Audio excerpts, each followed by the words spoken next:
महज 15 साल की उम्र में हीरोइन बनी डिंपल कपाड़िया आज 66 साल की हो चुकी हैं।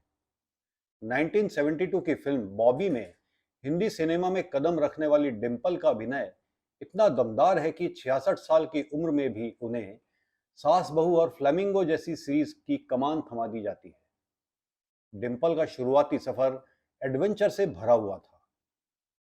14 साल की उम्र में राज कपूर ने पहली फिल्म दी।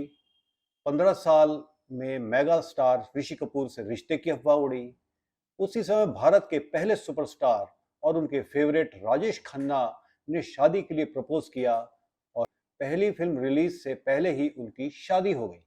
16 साल में शादी और 17 साल में मां बनी, लेकिन तेज रफ्तार चल रही जिंदगी में ब्रेक तब लगा जब सुपरस्टार पति के लिए उन्होंने अपना कैरियर कुर्बान कर दिया। कभी नामी फिल्म मेकर की फिल्में ठुकराने वाली डिंपल को 10 साल बाद कमबैक के लिए कई दफ्तरों के चक्कर काटने पड़ गए। आज डिंपल के जन्मदिन के मौके पर जानिए उनकी जिंदगी से जुड़े किस्से। 8 जून 1957 को डिंपल का जन्म गुजराती बिजनेसमैन चुन्नी भाई के घर हुआ। जन्म के बाद डिंपल को 48वें इमाम आगा खान III ने अमीना नाम दिया। अमीना 4 भाई बहनों में सबसे बड़ी थी। पिता नामी बिजनेसमैन थे, तो उनका उठना बैठना फिल्म इंडस्ट्री से जुड़े लोगों के साथ था। इंडस्ट्री की चर्चा जब घर में होने लगी तो डिंपल ने भी एक्टिंग में करियर बनाने की ठान ली। डिंपल कम उम्र में ही मैच्योर थी, जिन्हें खुद से बड़ी उम्र के लोगों से दोस्ती करना पसंद था। इन्होंने सेंट जोसेफ कॉन्वेंट स्कूल में पढ़ाई की। डिंपल इतनी खूबसूरत हुआ करती थी कि उन्हें बचपन से ही फिल्मों के ऑफर मिलने लग गए थे। वहीं डिंपल कपाड़िया बचपन से ही राजेश खन्ना की इतनी बड़ी फैन थी कि उनसे बात करने के लिए उन्हें चोरी छिपे कॉल किया करती थी। राजेश खन्ना उस समय अपने फैन से बात नहीं किया करते थे, ऐसे में वो कॉल नहीं लेते थे। कई बार उनका मैनेजर फोन उठाकर डिंपल को फटकार लगा देता था। फिर डिंपल की एंट्री बॉलीवुड में हुई।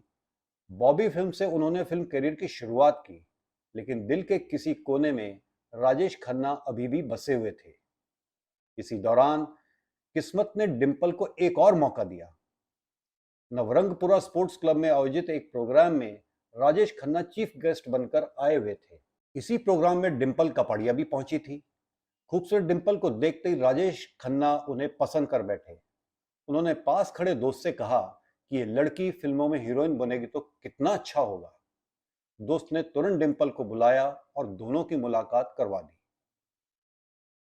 डिंपल बचपन से ही राजेश खन्ना की फैन थी और फिल्म बॉबी साइन कर चुकी थी। फिर दूसरी मुलाकात दोनों की फ्लाइट में हुई, जहां डिंपल ने भी राजेश को पसंद करने का इशारा किया तो मुंबई लौटते ही वो उनके घर पहुंच गए। राजेश खन्ना सुपरस्टार थे, जिन्हें इनकार करने का कोई सवाल ही नहीं था। घर वाले जब मान गए तो राजेश खन्ना ने शर्त रखी कि उन्हें 1 हफ्ते में ही शादी करनी है। शादी की डेट्स डिंपल की फिल्म बॉबी की डेट से टकरा रही थी, लेकिन राजेश खन्ना की शर्त पर शूटिंग कुछ दिनों के लिए रोकनी पड़ गई थी। जब दोनों ने 27 मार्च 1973 को शादी की तो उस समय राजेश खन्ना 31 और डिंपल 16 साल की थी।